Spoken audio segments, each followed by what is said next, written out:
सोचिए जब आप गूगल पर कुछ खोजते हैं या अमेज़ॉन पर कुछ खरीदने जाते हैं, जैसे ही आप टाइप करना शुरू करते हैं, कैसे नीचे सुझावों की एक लिस्ट फटाफट आ जाती है। हाँ बिल्कुल। जैसे डिनर टाइप करें तो डिनर रेसिपीज, डिनर आइडियाज जैसे सुझाव दिखने लगते हैं। इसे ही ऑटो कंप्लीट कहते हैं। और ये इतना आम हो गया है ना कि हम शायद ही इस पर ध्यान देते हैं, लेकिन इसके पीछे काफी दिलचस्प इंजीनियरिंग काम करती है असल में। बिल्कुल। और आज हम इसी सर्च ऑटो कंप्लीट सिस्टम को बनाने की प्रक्रिया पर एक विस्तृत चर्चा करने वाले हैं। हमारे पास एक सोर्स दस्तावेज है जो बताता है कि इस तरह का सिस्टम कैसे डिजाइन किया जाता है। हाँ, जिसे कभी कभी टॉप के सबसे ज्यादा खोजे गए सवाल डिजाइन करना भी कहते हैं। सही। तो हमारा मकसद है ये समझना कि आखिर ये सिस्टम इतनी तेजी से इतने सटीक सुझाव कैसे दे पाता है। और सिर्फ तेजी नहीं, इसे लाखों करोड़ों उपयोगकर्ताओं के लिए भरोसेमंद और स्केलेबल कैसे बनाया जाता है, ये भी उतना ही जरूरी है। हाँ, क्योंकि सुझाव सही भी तो होने चाहिए। बिल्कुल। तो किसी भी बड़े सिस्टम की तरह शुरुआत जरूरतों को समझने से होती होगी। मतलब ऐसे सिस्टम को डिजाइन करते समय सबसे पहले किन बातों का ध्यान रखना होता है? हाँ बिल्कुल। पहला और सबसे जरूरी कदम है समस्या को ठीक से परिभाषित करना और डिजाइन का दायरा तय करना। दायरा तय करना? हाँ, यानी हमें क्या हासिल करना है और क्या नहीं, ये बिल्कुल साफ होना चाहिए, एकदम क्रिस्टल क्लियर। सही कहा। जैसे इस दस्तावेज में कुछ बुनियादी जरूरतें बताई गई हैं कि सुझाव सिर्फ टाइप किए गए शब्द की शुरुआत से मैच होने चाहिए। हाँ, प्रीफिक्स मैचिंग जिसे कहते हैं। हाँ, प्रीफिक्स मैचिंग। और स्क्रीन पर एक बार में 5 सुझाव दिखने चाहिए। टॉप 5। हाँ, टॉप 5। ये सुझाव इस आधार पर तय होंगे कि उन्हें पहले कितनी बार खोजा गया है, मतलब उनकी लोकप्रियता के आधार पर, फ्रीक्वेंसी के हिसाब से। और फिलहाल स्पेलिंग चेक या ऑटो करेक्ट जैसी चीजें दायरे से बाहर हैं।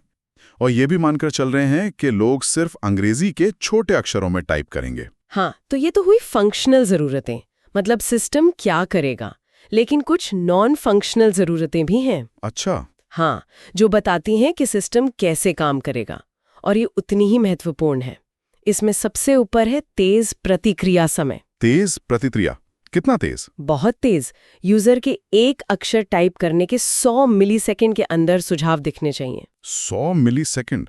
बाप रे। हाँ, वरना अनुभव खराब लगता है, जैसे कुछ अटक रहा हो, रुकावट महसूस होती है। सही बात है। फिर सुझाव प्रासंगिक होने चाहिए, जो टाइप किया जा रहा है उससे मेल खाते हों। ऐसा नहीं कि कुछ भी दिखा दिया। बिल्कुल। नतीजे क्रमबद्ध होने चाहिए, आमतौर पर लोकप्रियता के हिसाब से। सिस्टम स्केलेबल होना चाहिए। स्केलेबल मतलब अगर कल यूजर्स 10 गुना बढ़ जाएं, तो भी ये काम करता रहे, धीमा ना पड़े। अच्छा। और इसे अत्यधिक उपलब्ध होना चाहिए, मतलब ये लगभग हमेशा चलता रहे, डाउन टाइम ना हो, भले सिस्टम का कोई एक हिस्सा फेल क्यों ना हो जाए। समझ गया। तो ये सारी जरूरतें हैं, और सिस्टम के पैमाने का अंदाजा लगाने के लिए कुछ अनुमान भी दिए गए हैं ना? हाँ बिल्कुल, ये अनुमान लगाना बहुत जरूरी है। जैसे रोजाना 1 करोड़ एक्टिव यूजर्स, हर कोई औसतन 10 सर्च करता है। रोज 10 करोड़ सर्च क्वेरीज। और हर सर्च क्वेरी में औसतन 20 कैरेक्टर होते हैं।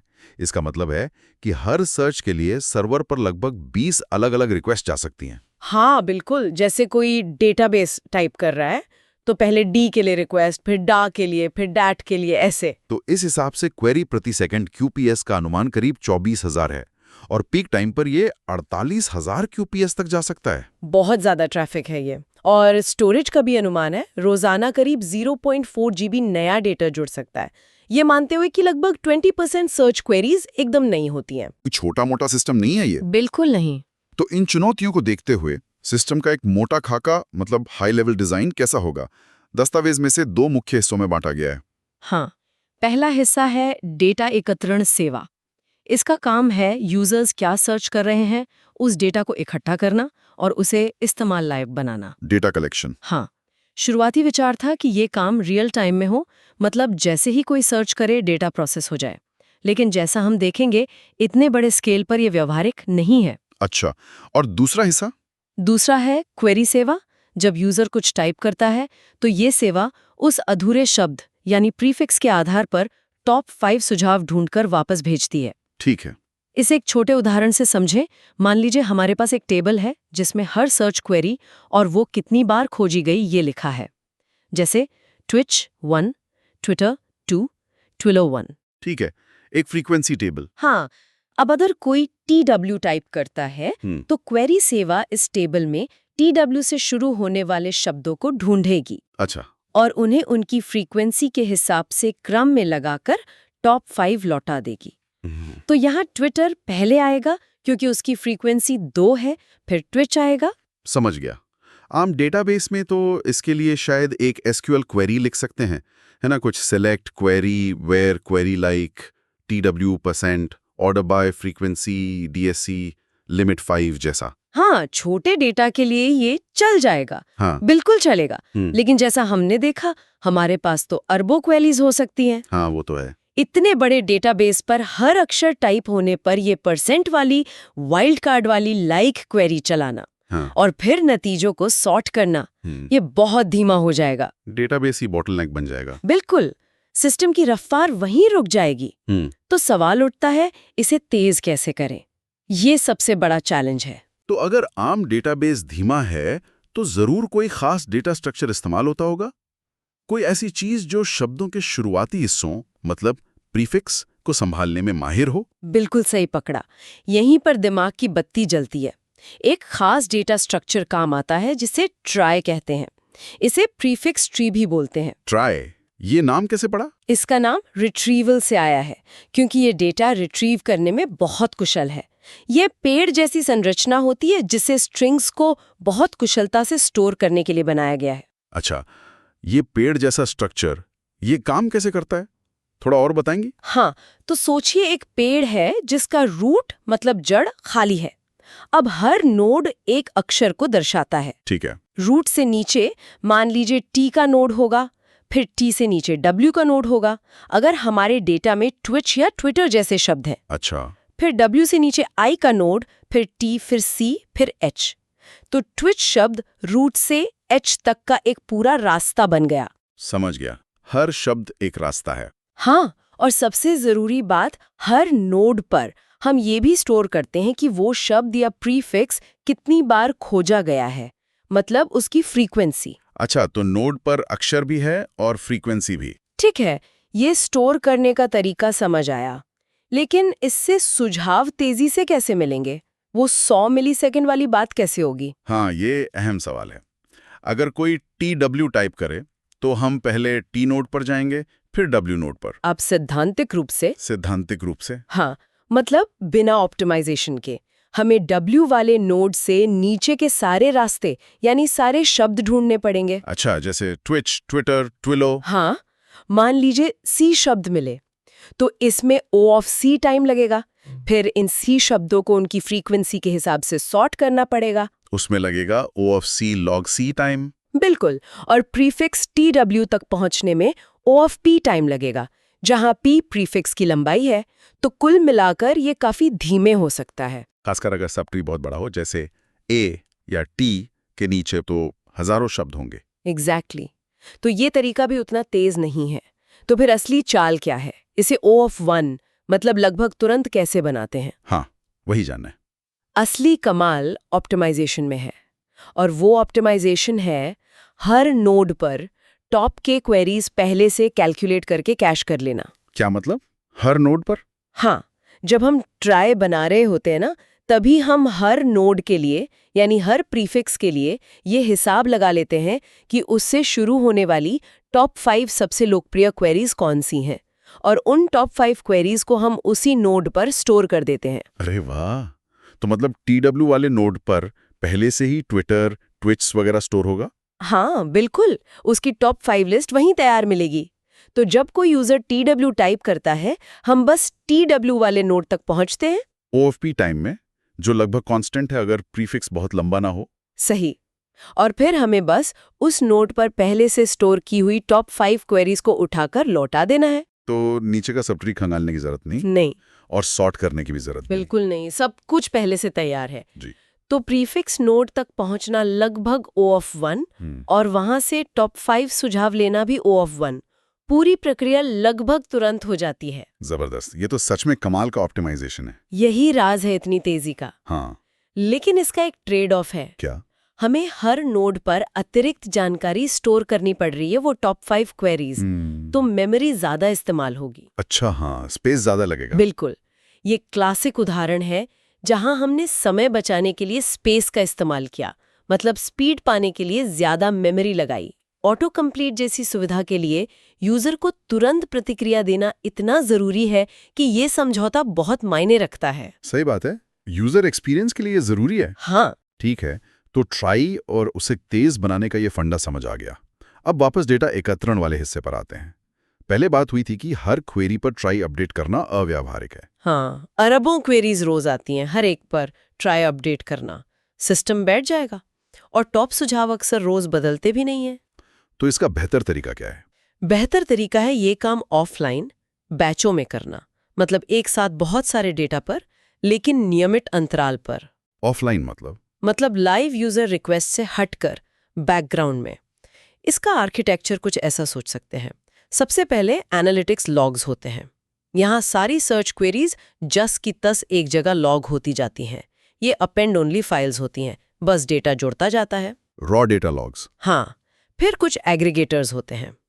ये सिस्टम या जॉब्स नियमित अंतराल पर, जैसे हर घंटे या रोज या शायद हफ्ते में एक बार, इन विशाल लॉग्स को प्रोसेस करते हैं। और क्या करते हैं एग्रीगेटर्स? ये निकालते हैं कि कौन सी क्वेरी कितनी बार आई, मतलब फ्रीक्वेंसी कैलकुलेट करते हैं। अच्छा, डेटा को समराइज करते हैं। बिल्कुल। फिर आते हैं वर्कर्स। ये वो सर्वर हैं जो इस एग्रीगेटेड डेटा का इस्तेमाल करके समय समय पर, मान लीजिए साप्ताहिक, एक नया अपडेटेड ट्राई स्ट्रक्चर तैयार करते हैं। तो ट्राई हफ्ते में एक बार बनता है? हाँ, उदाहरण के लिए हफ्ते में एक बार। फिर इस नए बने ट्राई को एक ट्राई डीबी में स्टोर किया जाता है। ये स्थायी स्टोरेज है, कोई डॉक्यूमेंट डेटाबेस हो सकता है या की वैल्यू स्टोर। तो ठीक है, तो ट्राई डीबी में लेटेस्ट ट्राई सेव हो गया। हाँ, लेकिन क्वेरी सर्विस सीधे डीबी से बात नहीं करेगी, क्योंकि वो फिर भी धीमा हो सकता है। इसके लिए आता है ट्राई कैश। ट्राई कैश, ये क्या है? ये सबसे महत्वपूर्ण हिस्सा है क्वेरी की स्पीड के लिए। ये एक distributed in memory cache system है, जैसे रेडिस या मेमकैश्ड। ये ट्राई डीबी से पूरे ट्राई की कॉपी अपनी मेमोरी में रखता है। अच्छा, तो ट्राई असल में मेमोरी में रहता है? हाँ, क्वेरी के समय मेमोरी से ही सर्व होता है। क्वेरी सर्विस सीधे इसी कैशे से बात करती है। तो फ्लो हुआ, यूजर ने टाइप किया, रिक्वेस्ट एपीआई सर्वर पर आई, सर्वर ने ट्राई कैशे से पूछा, कैशे ने मेमोरी से तुरंत जवाब दिया और सुझाव यूजर को दिख गए। एग्जैक्टली, सब कुछ मेमोरी में, इसलिए बेहद तेज। और ये कैशे शायद हफ्ते में एक बार ट्राई डीबी से सिंक होता होगा जब नया ट्राई बनता है। समझ गया, ये बहुत बड़ी आर्किटेक्चर है। और अगर किसी वजह से ट्राई कैशे में वो डेटा ना मिले, मतलब कैश मिस हो जाए? हाँ, ऐसा हो सकता है, खासकर जब सिस्टम शुरू हो रहा हो या कोई नया डेटा आया हो। उस स्थिति में एपीआई सर्वर ट्राई डीबी से डेटा मांगेगा। अच्छा, डीबी से लेगा? हाँ, डीबी से लेकर यूजर को भेजेगा और साथ ही उसे ट्राई कैशे में भी डाल देगा, ताकि अगली बार वही रिक्वेस्ट आने पर वो कैशे से ही मिल जाए। ठीक है, इसे लेजी लोडिंग या रीड थ्रू कैशे जैसा कुछ कहते हैं शायद। हाँ, कह सकते हैं। अब क्वेरी को और बेहतर बनाने के लिए दस्तावेज में कुछ और तकनीकों का भी जिक्र है। अच्छा, और क्या है? कुछ और तरीके भी हैं अनुभव को और स्मूथ बनाने के लिए। एक तो है एजैक्स रिक्वेस्ट। हाँ, वेब पेज के लिए तो जरूरी है। बिल्कुल, यूजर जैसे ही टाइप करता है, बैकग्राउंड में सर्वर को रिक्वेस्ट जाती है और सुझाव आते हैं, बिना पूरा पेज रीलोड हुए। इससे सब कुछ बहुत फ्लूइड लगता है। सही है। दूसरा है ब्राउजर कैशिंग। अगर सुझाव बहुत जल्दी नहीं बदलते, तो सर्वर से मिले सुझावों को कुछ समय के लिए यूजर के ब्राउजर में ही कैश किया जा सकता है। अच्छा, ब्राउजर में ही? हाँ, जैसे गूगल सर्च के सुझाव शायद 1 घंटे के लिए cache control max age is equal to 3600 browser में कैश हो जाते हैं। इससे अगली बार उसी प्रीफिक्स के लिए रिक्वेस्ट सर्वर तक जाती ही नहीं। कमाल है, इससे सर्वर का लोड और कम हो जाएगा। बिल्कुल। और एक और तरीका है डेटा सैम्पलिंग। Data sampling? हाँ, बहुत बड़े सिस्टम में शायद हर एक क्वेरी को लॉग करना भी जरूरी न हो सकता है हम हर 10 में से 1 या हर 100 में से सिर्फ एक क्वेरी लॉग करें। अच्छा, इससे ट्रेंड्स पता चल जाएंगे। हाँ, काफी हद तक इससे भी हमें लोकप्रिय ट्रेंड्स का अच्छा अंदाजा मिल जाता है और डेटा प्रोसेसिंग का लोड काफी कम हो जाता है, स्टोरेज भी बचता है। ये सब बहुत कारगर तरीके लगते हैं वाकई। अच्छा, अब एक सवाल, ट्राई के रख रखाव को लेकर, इसे बनाते कैसे हैं ये तो हमने देखा, पर अगर इसे अपडेट करना हो या इसमें से कुछ हटाना हो तो? हाँ, ये भी जरूरी है। तो बनाना क्रिएट तो वर्कर्स करते हैं एग्रीगेटेड डेटा से, जैसे साप्ताहिक। ठीक है। अपडेट के 2 मुख्य तरीके हैं। पहला सरल तरीका, हर हफ्ते पुराने ट्राई को हटाकर पूरा नया ट्राई लोड कर देना ट्राई कैश में। पूरा बदल देना। हाँ, दूसरा ज्यादा जटिल तरीका है चलते हुए ट्राई में ही किसी नोड की फ्रीक्वेंसी अपडेट करना। मान लीजिए कोई शब्द अचानक बहुत पॉपुलर हो गया। हाँ, तो हम सीधे उस नोड की फ्रीक्वेंसी बढ़ा सकते हैं। लेकिन इसमें दिक्कत यह है कि अगर आप किसी नीचे के नोड जैसे एप्पल की फ्रीक्वेंसी बदलते हैं तो आपको उसके ऊपर के सभी पेरेंट नोड्स एप्पल, ऐप ए को भी अपडेट करना पड़ सकता है। क्यों? क्योंकि उन सब पर टॉप क्वेरीज कैश की हुई हैं। हो सकता है एप्पल उन टॉप लिस्ट में ऊपर या नीचे जाए, तो वो सारी लिस्ट अपडेट करनी पड़ेंगी। ये काफी पेचीदा हो सकता है। हाँ, ये तो मुश्किल लग रहा है। इसलिए अक्सर पूरा ट्राई बदलना ही आसान रहता है। अब बात आती है हटाने, डिलीट की। हाँ, जैसे कोई गलत या आपत्तिजनक सुझाव हटाना हो। बिल्कुल, कभी-कभी कुछ सुझावों को तुरंत हटाना पड़ता है। इसके लिए ट्राई कैश के सामने एक फिल्टर लेयर लगा सकते हैं। Filter layer? हाँ, ये एक तरह का नियम आधारित सिस्टम है जो क्वेरी के नतीजों को यूजर तक भेजने से पहले चेक करता है। अगर कोई नतीजा ब्लैकलिस्टेड है तो उसे वहीं रोक देता है। अच्छा, तो यूजर को नहीं दिखेगा। रूप से ट्राई डीबी से हटाने की प्रक्रिया बैकग्राउंड में चलाई जा सकती है जब अगली बार ट्राई अपडेट हो। समझ गया, ये काफी प्रैक्टिकल तरीका है। अच्छा, एक आखिरी तकनीकी चुनौती पर आते हैं। अगर ट्राई इतना बड़ा हो जाए कि एक सर्वर की मेमोरी में फिट ना हो पाए, मान लीजिए साइज जीबीज या टीबीज में चला गया, तब क्या करेंगे? हाँ, ये एक बहुत आम समस्या है बड़े सिस्टम्स में। अगर डेटा एक मशीन पर फिट नहीं होता तो उसे कई मशीनों में बांटना पड़ता है। इसका समाधान है शार्डिंग। शार्डिंग? सुना इसके बारे में, डेटा को टुकड़ों में बांटना। हाँ, ट्राई को शार्ड करने का एक सरल तरीका हो सकता है पहले अक्षर के आधार पर बांटना। जैसे ए से एम तक की क्वेरीज का ट्राई डेटा एक सर्वर शार्ड पर और एन से जेड तक का दूसरे शार्ड पर। अच्छा, तो अंग्रेजी के लिए अधिकतम 26 शार्ड बन सकते हैं। हाँ, जरूरत पड़ने पर दूसरे अक्षर के आधार पर भी बांट सकते हैं, जैसे ए से ए एम एक पर, ए एन से ए जेड दूसरे पर वगैरह। लेकिन इसमें एक दिक्कत हो सकती है। क्या? वही वाली कि कुछ अक्षरों से शुरू होने वाले शब्द दूसरों की तुलना में बहुत ज्यादा होते हैं। जैसे सी वाले शब्द एक्स वालों से कहीं ज्यादा होंगे। बिल्कुल सही पकड़ा। इसे डेटा असंतुलन कहते हैं।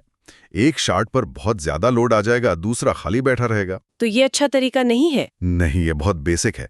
इससे बचने के लिए एक ज्यादा असरदार तरीका है ऐतिहासिक डेटा के पैटर्न को देखकर स्मार्ट शार्डिंग करना। Smart sharding? हाँ, हम ये देखते हैं कि किन प्रीफिक्स से ज्यादा ट्रैफिक आता है या किन में ज्यादा डेटा है। फिर एक अलग कंपोनेंट होता है जिसे हम शार्ड मैप मैनेजर कह सकते हैं। Shard map manager? हाँ, ये तय करता है कि कौन से अक्षर या अक्षरों का समूह जैसे से स्के तक का डेटा किस सर्वर शार्ड पर जाएगा। ये एक तरह का नक्शा रखता है। अच्छा, ये मैपिंग इस तरह की जाती है कि सभी शार्ड्स पर लोड और डेटा लगभग बराबर बंटे। बिल्कुल, लक्ष्य यही होता है, लोड बैलेंसिंग। अगर हम इसे बड़ी तस्वीर से जोड़ें तो ये दिखाता है कि वास्तविक दुनिया के बड़े सिस्टम में डेटा वितरण और लोड बैलेंसिंग कितना महत्वपूर्ण है। ये छोटी-छोटी चीजें ही सिस्टम को स्केलेबल बनाती हैं। बहुत खूब।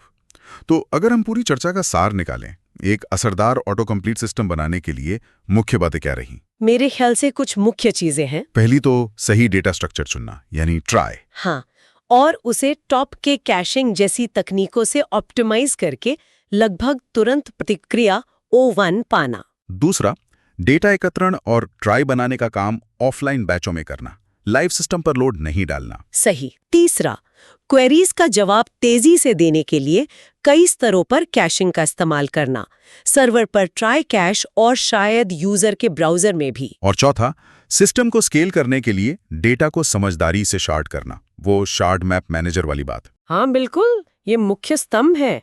और हाँ, दस्तावेज में कुछ और दिलचस्प पहलुओं पर भी बात की गई है। जैसे अलग-अलग भाषाएं कैसे सपोर्ट करें, उसके लिए ट्राई में यूनिकोड कैरेक्टर्स इस्तेमाल करने होंगे।